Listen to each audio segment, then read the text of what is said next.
Alors l'actif à la loupe du jour, le copy portfolio, il s'appelle Panic Mode. Alors il a été créé spécialement pour la journée d'hier. Comment ça se passe? Alors non, c'est un portefeuille qui existe depuis plusieurs années. Alors je juste rappelle ce que c'est les copy portfolio. Les copy portfolio, ce sont des portefeuilles construits par eToro, par le comité d'investissement d'eToro, et qui donc sur des thématiques bien précises construisent donc des portefeuilles. Et là effectivement ce portefeuille a été construit dans le sens où si les marchés actions dévissaient, on aurait quand même le moyen d'avoir un portefeuille qui puisse en profiter finalement.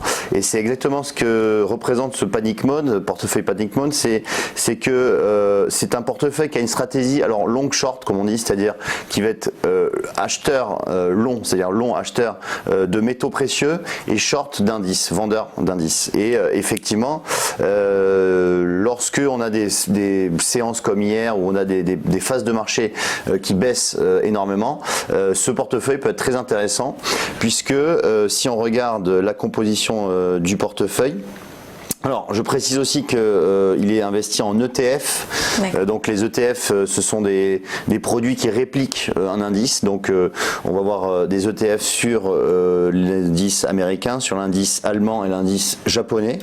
Par exemple, donc on a le SPY donc à la vente, qui est donc l'ETF sur le S&P 500, indice américain. Vous avez également vendre l'indice sur le japonais. Ça c'est le ETF japonais.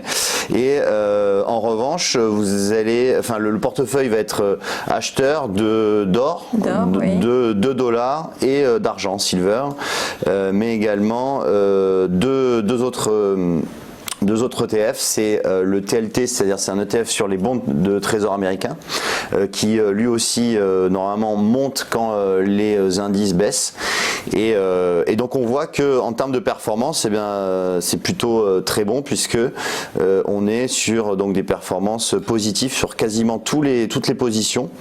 Et si on regarde maintenant les statistiques mensuelles, on voit que depuis le début de l'année, on est donc à quasiment 9% de performance, puisque en fait l'or et l'argent ont vraiment beaucoup monté depuis le début de l'année. Un univers très incertain qui voilà.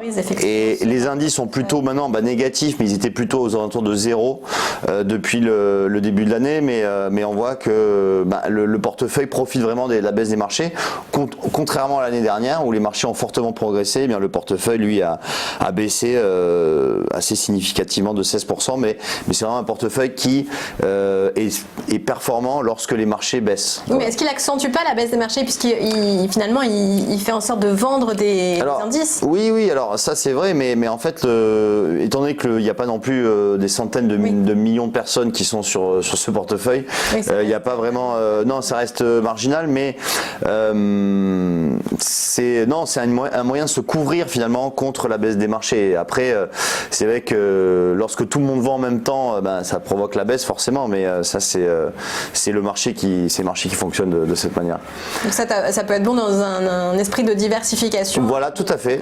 Lorsque par exemple on est dans une phase de stress de marché, aller sur ce panic mode vous permet, alors bien sûr il ne faut pas allouer toute la 100% de son portefeuille, on va allouer une dizaine, 30% de son portefeuille, mais ça vous permet de tirer un peu de performance quand les marchés baissent, quoi.